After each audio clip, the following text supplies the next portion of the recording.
Hola guys, ito, binalay, galing Isabela. O mga kapatid, may binalay din ako. Akala nyo kayo lang. Aray ko.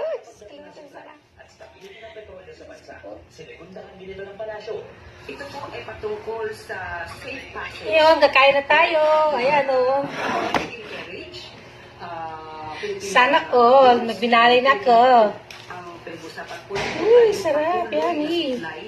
ng produktong petrolyo sa ating bansa.